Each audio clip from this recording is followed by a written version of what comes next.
And Paul, can you say a couple words? Good evening. Paul Saffo. I shovel smoke for a living in Silicon Valley. And so I just want to let you know and get this sort of on record. Our intent for this is to get a bunch of footage that's going to go up on the archives under Creative Commons license, so that anybody can do whatever they want with it. So if you're comfortable with that, cool. Oh, totally cool. Great, great. Just to set the context, which you already know, Ted is launching his book today at the Internet Archive, and we thought it would be fun to get some of the people who know Ted to provide context, as you put it earlier, and speak about what Ted means to them, their relationship with Ted, and what he means to all of us. Sure. Well, you know, in all honesty, there is not a day that goes by that I don't think about Ted Nelson, because Ted really was the Johnny Appleseed of hypermedia.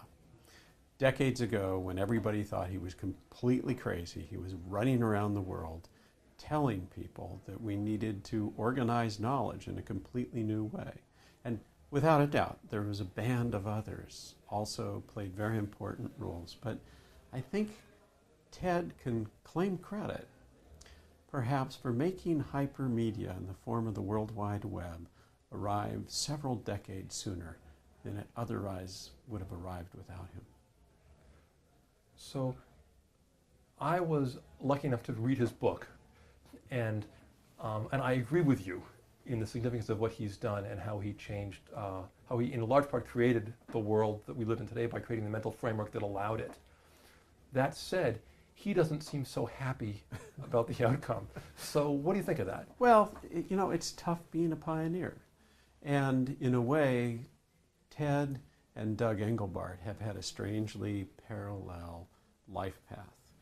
That if Doug was the Moses of augmentation, Ted was the Moses of hypermedia. And both of them led us to the promised land. But like Moses, they somehow got left behind as we all ended up into this intellectual land of milk and honey.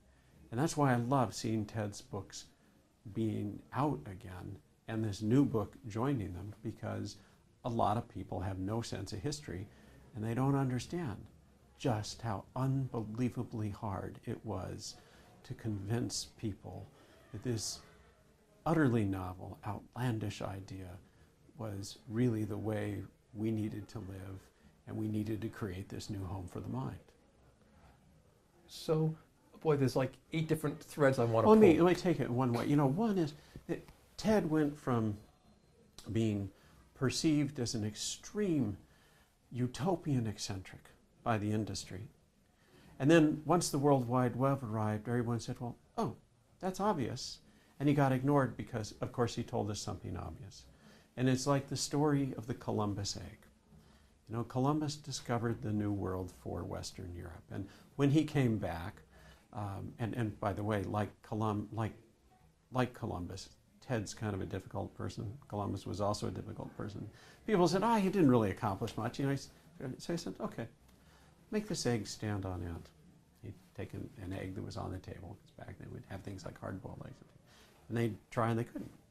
Columbus poured out a little bit of salt, and he set the egg on end, and then he blew all the salt away until there were just a couple of grains of salt there. And everybody said, yeah, that's obvious. I could have done that. He said, yeah, but you didn't, and you never would have thought of it if I hadn't showed you how. Well, Ted can take satisfaction in knowing that he really played a central role in leading us to this utterly outlandish, utterly novel idea that in perfect hindsight seems utterly obvious to people who don't know better. And I think that it's just always already is what the term that the humanists use, right? It always seems like it was always already this way to people who don't have any sense of where it came from and how hard it was to get here. Yes, and then of course, you know, there's the very sterile conversation about beginnings. You know, what was the first personal computer? What was the first hypertext? Well, was it Ted when he coined the term in the early 1960s? Was it Doug Engelbart when he had his first vision in the late 1940s? Was it Monsieur Roget when he conceived of the thesaurus? Well, someday we will keep chasing this, and we will eventually find that Long ago, there was a Babylonian farmer cooling his toes in an irrigation ditch, pressing cuneiform writing in a piece of wet clay, thinking about hypertext. So the origins part is sterile and pointless. What matters here is that but for Ted Nelson's and his contribution, this thing would not have happened as quickly as it did. And I think that notion about the contribution that's made that does change the world applies to all change, social, technical. Absolutely. Innovation is a relay race. It's a relay race that passes the baton through time and to teams. It's not a solo activity, but there are key players in that relay race. You know, and Ted likes to say, or used to like to say, that a wrong time ago he took a long turn. And indeed, he took a very long turn and spent many decades in the wilderness, being looked at by people who thought he was either idealistic or crazy. And you know, he carried the baton for hypermedia probably longer than anybody else did, and ran harder than just about anybody else I know. So this is all extremely useful and provides a good perspective. It's interesting, you're coming at it from a historical perspective, which is useful and appropriate because Ted's contribution to the history that's gotten us to where we are today is enormous. That said, it's also backward looking. And what about the forward looking? I mean, Ted has plenty of ideas that haven't been realized yet. How do we situate that? How do we think about that stuff? Well, again, this is where, you know, the odd couple of the computer digital revolution are Doug Engelbart and Ted Nelson. Two people who people have failed to understand, who constantly look at the large corpus of their ideas and they pull out a shiny little piece and they say, oh, that's what it is. It's like touching the elephant. And indeed, that you know, this is a moment in time where there's a good news and a curse for Ted.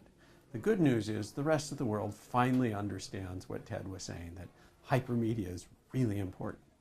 And the bad news is that everybody now thinks of Ted as the guy who